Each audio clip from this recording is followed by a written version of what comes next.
Congratulations, তোমার মাথা ঠিক কংগ্রাচুলেশনস। আছে? এই তো অটোওয়ালা। নবরাজ তুই? তোকে তো আমি তোর কি মনে হচ্ছিল? সরি দিদি, সরি সরি সরি। জামাইবাবু, তোমার কাজ তো হয়ে গেল, আমারটা? হ্যাঁ, থ্যাংক ইউ, বাই। নবরাজ তুই এত সস্তায় বিক্রি হয়ে গেলি তোর দিদির জন্য। আরে তুমি হ্যাঁ হ্যাঁ, কি বলছিলেন? আমি এটাই বলছিলাম, তোমার মাথা ঠিক আছে? এসব কে করে? না, একদম ঠিক নেই। আমি প্রেমিক হই, তোমার প্রেমিক।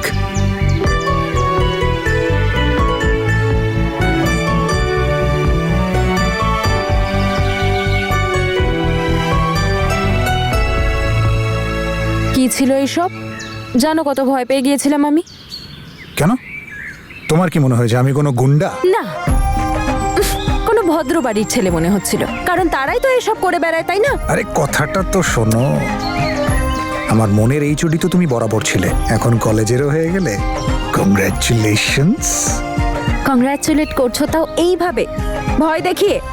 আর কোথায় ছিলে তুমি? কাল থেকে ওয়েট করছিলাম, না কোনো কল না কোনো মেসেজ। আমি রেগে আছি তোমার উপর। এই নাও, এক্ষুনি দূর করে দিচ্ছি তোমার রাগ।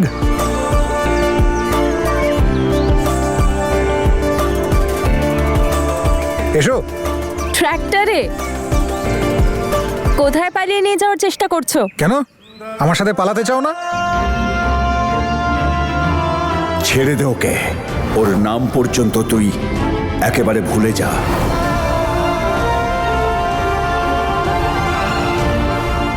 আমার তনুর থেকে দূরে থাকো। এসো। ট্র্যাক্টরে কোথায় পালিয়ে নিয়ে যাওয়ার চেষ্টা করছো? কেন, আমার সাথে পালাতে চাও না? ভয় পাচ্ছো?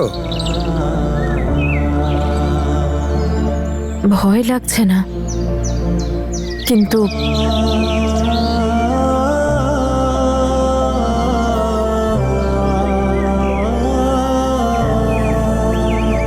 বাবা, তাই না?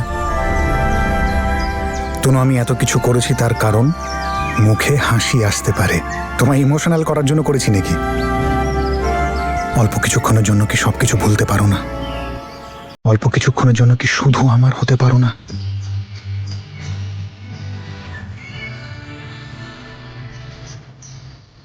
এমনই রেখে দাও না, খোলা চুলে তোমায় বেশ লাগে।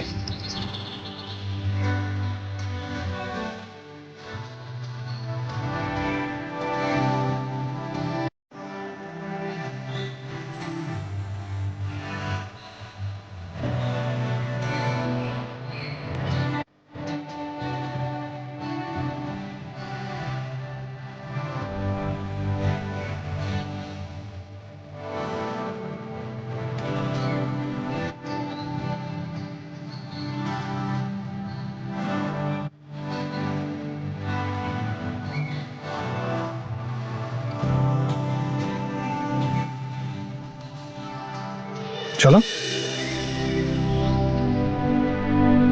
হ্যাঁ, তো কি ভাবছো? আমার একটা শর্ত আছে। কি? ট্র্যাক্টর আমি চালাবো।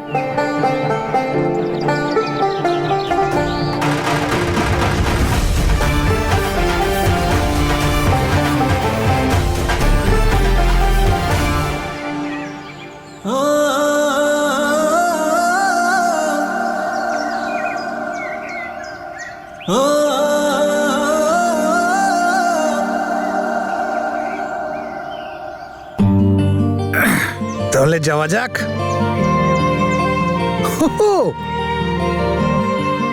চলো।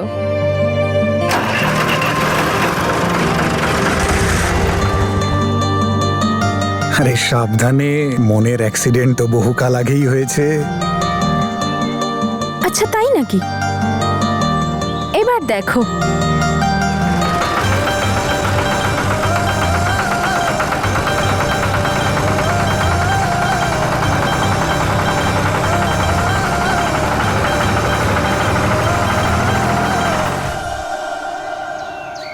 হ্যাঁ মা, চলো।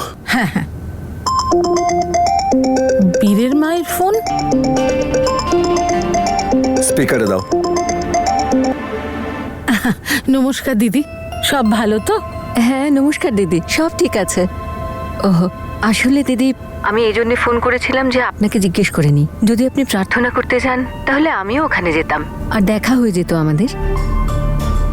আসলে দিদি আজকে তো আমরা যাচ্ছি না, পরের বার যখন যাব আপনাকে বলবো। আয় দিলরাজ, কি করছিস তুই? এদিকে আয়। দিদি আমি আপনাকে পরে ফোন করি। দিদি কি গো, আমরা তো গুরুদ্বারায় যাচ্ছি, তাহলে মিথ্যে বলতে বললে কেন? আমি দেখা করতে চাই না ওদের সাথে। জানি না ওরা কি সব কথা বলবে। আবার হয়তো নিজের ছেলের ব্যাপারে আমাদের সঙ্গে কিছু কথা বলতে চায় হয়তো। নিশ্চয়ই ওনার হাজবেন্ড বারণ করেছেন। বীরকে ক্ষমা কেন করে দিচ্ছেন না ওনারা, যেমন জ্যাসমিনকে করেছেন? এতক্ষণে নিশ্চয়ই অমৃত আমার চিঠিটা পড়ে ফেলেছে, কিন্তু যদিও লেটারটা পড়ে নিয়েছে তাহলে আমাকে কিছু বলছে না কেন? তার মানে হয়তো ও আমার ওপর আর রাগ করেই নেই। আচ্ছা, এমন নয় তো যে ও আমার ওপর রাগ করে আছে তাই কিছু বলছে না? Jasmine,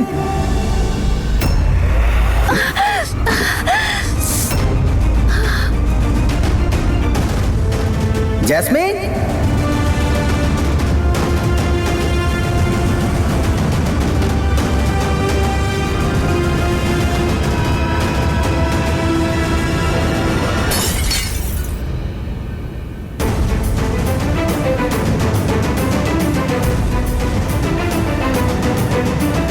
jasmine.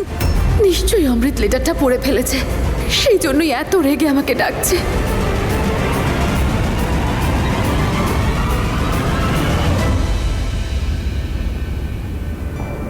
কি গো মা, কি করছিলে তুমি? জোরে লেগেছে তাই না? মা, এসব কি করে? ইস, আমি জাসমিন, তোমায় কিছু করতে হবে না, তোমারও তো শরীর খারাপ তাই না? মা, আমি জল নিয়ে আসছি। মা, চাটা পড়ে গেল কি করে? কিছু হয়নি মা, তোমার জন্য নিয়ে যাচ্ছিলাম, মেঝেতে জল ছিল, পা পিছলে গেল। মন কোথায় ছিল তোমার? কার জন্য টেনশন করছিলে? বীরের। তাহলে কেমন লাগলো এই ডেট? খুব সুন্দর, কিন্তু এরকম ক্রেজি আইডিয়া পাও কোত্থেকে গো? ওই আমার বাড়ির পিছনে একটা দোকান আছে, ওখান থেকে নিয়ে আসি, 250 টাকা কিলো। এই ক্রেজি আইডিয়াসগুলো সেখান থেকেই আসে যেখানে তোমার জন্য অনেক অনেক অনেক অনেক অনেক বেশি ভালোবাসা আছে, এখান থেকে। আর তাছাড়া আমি ডেসপারেটও ছিলাম। কেন, কি হয়েছে? তোমার বাড়িতে আসতে পারবো না, তাই যতক্ষণ না পর্যন্ত তুমি আমার বাড়ি আসছো আর আমি তোমার বাড়ি যেতে পারছি ততক্ষণ তো কিছু একটা করতেই হবে।